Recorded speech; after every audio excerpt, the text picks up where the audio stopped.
Wikipédia ou le cauchemar des milliardaires, l'encyclopédie libre et ouverte sur laquelle les milliardaires n'arrivent pas à mettre la main. Alors pourquoi je vous parle de Wikipédia? Parce que la semaine dernière a été publiée une tribune dans Le Point à charge contre Wikipédia. Que s'est-il passé?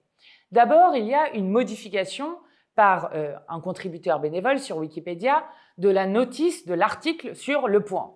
Comme un journaliste du Point n'a pas aimé ces modifications, il a décidé de contacter le contributeur bénévole, donc il lui a écrit un mail dans lequel il menaçait dans un article de dévoiler son identité et de prévenir son employeur. Évidemment, Wikipédia a réagi de manière très forte en rappelant qu'il n'était pas possible pour le journal Le Point de s'en prendre aux contributeurs bénévoles et de s'en prendre ainsi à la liberté d'expression et d'appeler à la censure.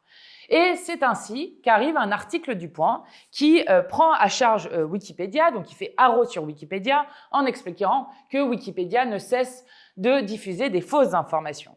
Alors on trouve dedans tous les signataires du Printemps républicain, vous savez, ceux qui ne cessent de lutter pour la liberté d'expression et qui cette fois-ci s'en prennent à la liberté d'expression, par exemple Sophia Aram, Thérèse Ardisson, Jean-Michel Blanquer, Raphaël Enthoven, Julien Drey, Caroline Fourest, Jérôme Guedj ou encore Natacha Polony. Alors pourquoi cette attaque contre Wikipédia est-elle très grave? Elle est très grave parce qu'elle s'inscrit dans ce que fait actuellement l'internationale fasciste avec Elon Musk à sa tête, qui ne cesse de s'en prendre à Wikipédia, Elon Musk appelant même à définancer Wikipédia. Wikipédia, c'est tout ce que détestent les néo-nazis, notamment parce que Wikipédia est une plateforme, donc ouverte, contributive, sur laquelle il y a 265 000 contributeurs bénévoles, avec des milliards de lecteurs et de donateurs, avec une agora qui est transparente, publique et indépendante financièrement, ce qui les dérange évidemment beaucoup, qui permet de partager le savoir dans le monde entier.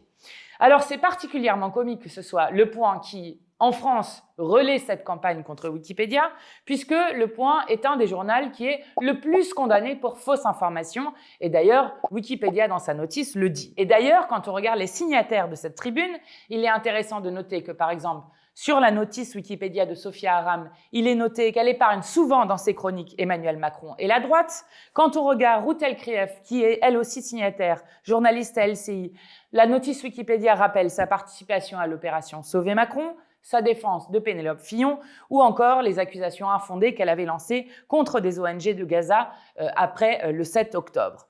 Quant à Jean Quatremer, journaliste à Libération, sa notice Wikipédia rappelle qu'il a traité les Gilets jaunes de beaufs poujadistes, qu'il est vraiment temps d'embastiller, je reprends ces termes. Donc probablement est-ce cela qu'ils ne veulent pas qu'on se rappelle. Et d'ailleurs, quand vous allez sur la notice Wikipédia de Musk, vous voyez qu'il a fait un salut nazi. Quand vous allez sur la notice Wikipédia du Point, vous voyez par exemple qu'en 2003, celui qui a fondé Le Point, Claude Imbert, disait et déclarait qu'il était un peu islamophobe. Bref, c'est probablement tout cela qu'ils ne veulent plus voir apparaître. Alors, en parallèle de l'offensive Bolloré sur l'ensemble des médias, voilà pourquoi est-ce qu'ils détestent Wikipédia, car ainsi les milliardaires ne sont plus les seuls à décider de ce qui est vrai et de ce qui ne l'est pas, de ce qui doit être caché et dissimulé de ce qui ne l'est pas, et donc permet à tout le monde d'avoir une information en partage. Il faut donc impérativement défendre le bien commun numérique qui est Wikipédia.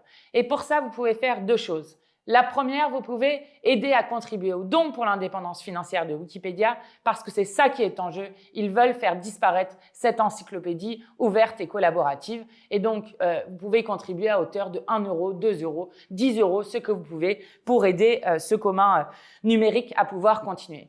Et la deuxième chose, réservez d'ores et déjà votre date. Le 22 mars, partout en France, nous marchons contre l'extrême droite et ses idées, et notamment pour la liberté d'expression et pour l'information libre dans une démocratie. Donc, rendez-vous le 22 mars dans la rue. À tout vite!